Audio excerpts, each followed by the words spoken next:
Sorry, those are little girls selling chocolate, and I'm gonna have to cut that part of the video out. And yeah, that's. I'm gonna have to do some video editing here. Put my headphones back on. And okay, so is that gonna be a drop? Probably not. He's just probably bringing a bunch of overlords for shits and giggles to kill those observers, of course. 4 is like enough, I guess. I don't want to lose those overlords. And he's containing the Protoss, but what he should be doing is killing this expansion. I mean, it's like, okay, so you're containing somebody who's expanding right at this very moment. So how is that an effective contain? Plus, he can mine out these minerals and just go out the back. So this is not going to do anything. Okay.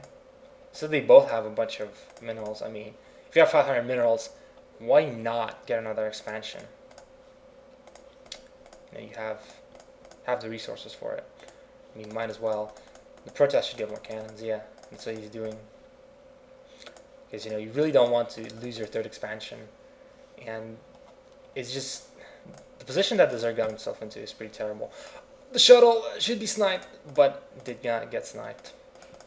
If that shuttle got sniped, that would turn the game around because those are the 2 High Templars that have the energy. Although the other ones just got energy too. They hit 100.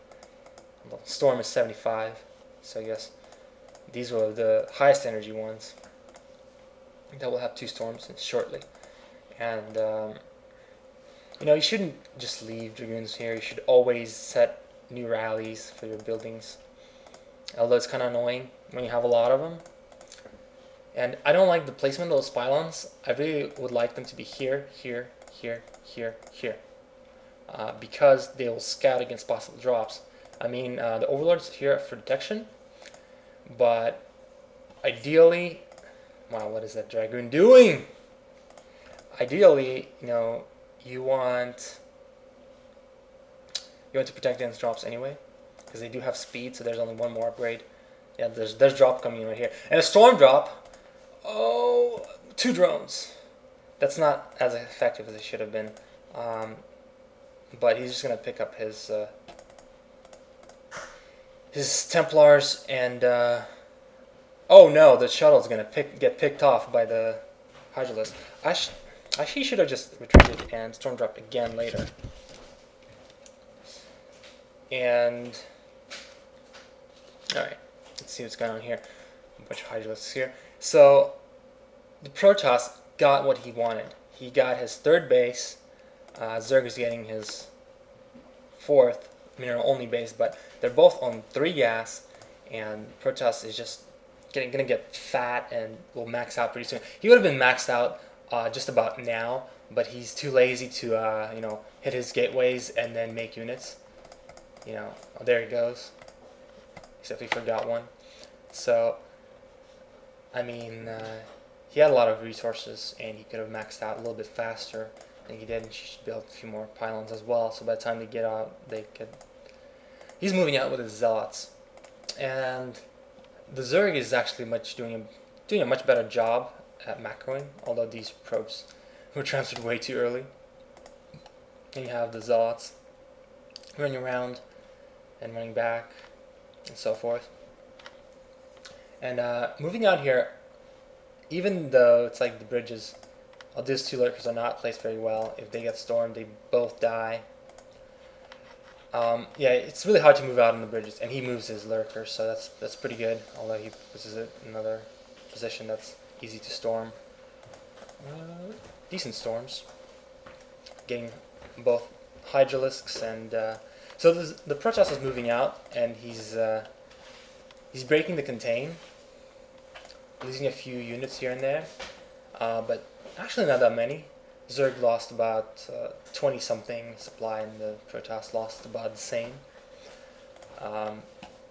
So now the Protoss is just going to push out and run over the Zerg because he's been on more bases longer. Although I would have liked to say that, but he doesn't spend his resources. But neither does the Zerg. So in that case, they're even.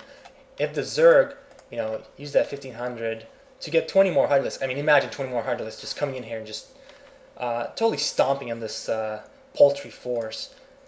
You know, but now the Zerg is just in a little bit of trouble. You know, he's just losing forces because he doesn't have enough to overwhelm the Protoss.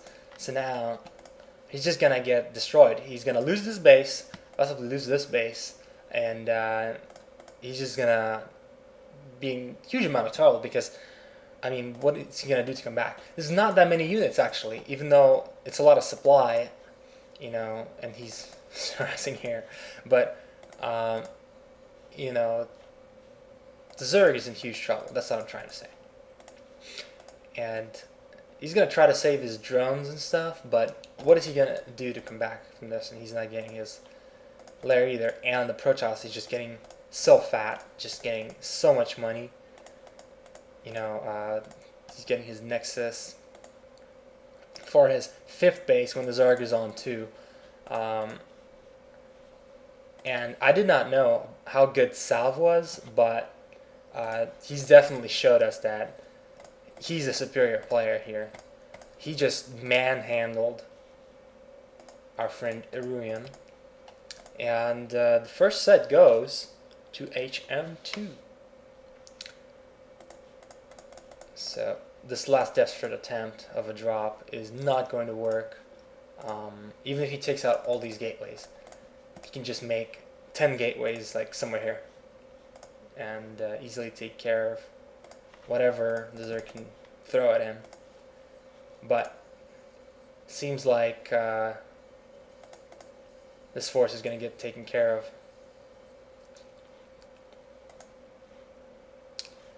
And the Zerg survives another day, but what are his prospects in the game? He's like walking dead. He has a bunch of lurkers to defend his stuff, and has like lurkers harassing stuff and all that, but I mean, that's great and all. He's not going to kill anything though, other than maybe a few Templars, which would be nice and all, but look at that. Basically, he's surrounded, the Zerg's surrounded on all sides and cannot take a 3rd base when the Protoss is like, I'm taking a 5th. So we're going to see the Zerg pretty much lose when the Protoss decides it's time to end the game, because the Zerg does not have any chance to come back, although he does have like 2,000 minerals. I try to sneak an expansion or something. I mean, if you're gonna try to do something, you might as well drop off a probe here, or drone I mean, and then drop off a bunch of lurkers and hydralisks here to defend your 3rd. There's a scouting force, or I don't know, something like that. It's a trap. Not really. Okay. So now he goes in with his storms and everything. And then this is going to be game over. You know, I feel bad for the Zerg because he did get kind of owned, especially by, you know, the pylon harass at the early game, and, you know, he defended from the Zod rush, but he was only on 2 bases, and when you're on 2 bases versus 2, you're already behind. He should have taken a 3rd base much earlier, because if you go 2 base Hydralisks, it's kind of like, you know, if you don't stop that 3rd base, which he didn't, he just decided, oh, I'm just gonna contain here instead of killing it. You know, this, like, it becomes 2 base versus 3, or 3 base versus 3 if you get your 3rd, but it's just like, you know, it's not even at all. And the Protoss decides, okay, I got tired of this game, I'm just gonna go in here and you know, kill the Zerg. And he can do that. He has 3,000 minerals, and he can't even spend it because he's almost maxed. He can make a few more units, and you can just save waves of units, and Iruian types out. So, good game. HM2 takes a win.